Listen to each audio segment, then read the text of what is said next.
आज खरं तर भागोजी शेठ कीर यांच्या जयंतीचा उत्सव आहे. 2च्या विमानाने मी मुंबईला जातोय आणि आज त्यांच्या अर्ध्या पुतळ्याचं अनावरण सुद्धा मुंबई येथे आहे.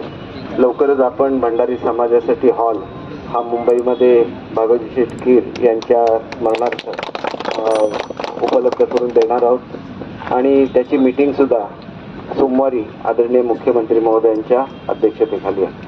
आपण 2 जे मान्यवर आहे ज्यांचं मुंबईच्या उभारणीमध्ये फार मोठं योगदान होतं, त्याच्यामध्ये एक म्हणजे जगन्नाथ शंकर शेठ आणि दुसरे भागोजी शेठ कीर.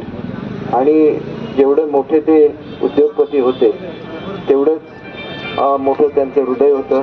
अनेक शाळांना त्यांनी, अनेक वेगवेगळ्या संस्थांना त्यांनी सदरहस्ते मदत केलेली होती.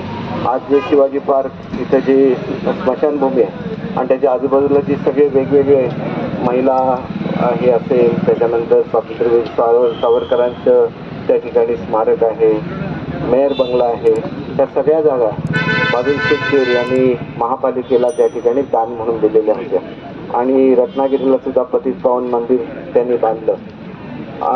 त्यांचं मी या निमित्ताने त्यांना आदरांजली व्यक्त करतो.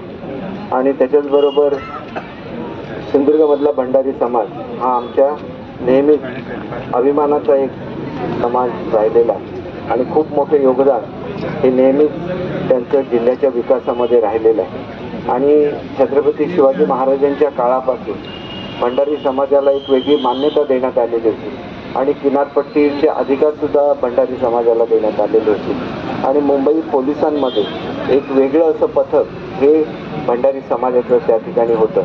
आणि त्याच्यामुळे अशी शूर परंपरा असलेल्या या समाजाचं मला अभिमान आहे. आणि माझ्या राजकीय जीवनामध्ये समाज नेहमीच माझ्याबरोबर राहिला, त्याच्यामुळे मी आमदार होऊ शकलो, मंत्री होऊ शकलो.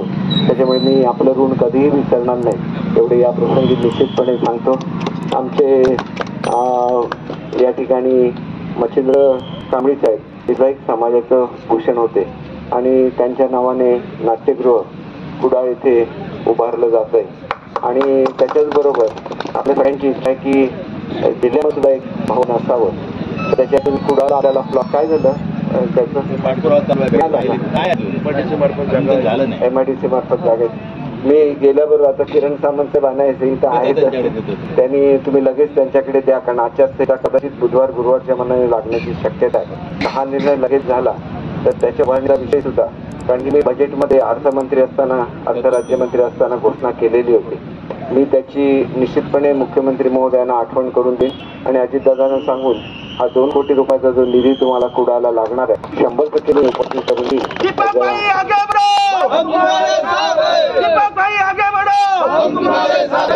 लवकरच लोकसभेच्या निवडणुका होणार आहे आणि मला माहिती नाही की कोणाला उमेदवारी मिळणार आहे, परंतु आम्ही किरण भैयांसाठी सुद्धा उमेदवारी मागितलेली आहे. तुमचे आशीर्वाद त्यांच्यावर सुद्धा राहून दे अशी आपणा सर्वांना मनापासून नम्र विनंती करतो. खरं तर आता उद्घाटन कार्यक्रम पालकमंत्री महोदयांच्या हस्ते असल्याने मला तिथे राहणार आहे. किरण भैया तुमच्यावर येत आहे. मी आपणा सर्वांना पुन्हा एकदा महाशिवरात्रीच्या या ठिकाणी शुभेच्छा देतो.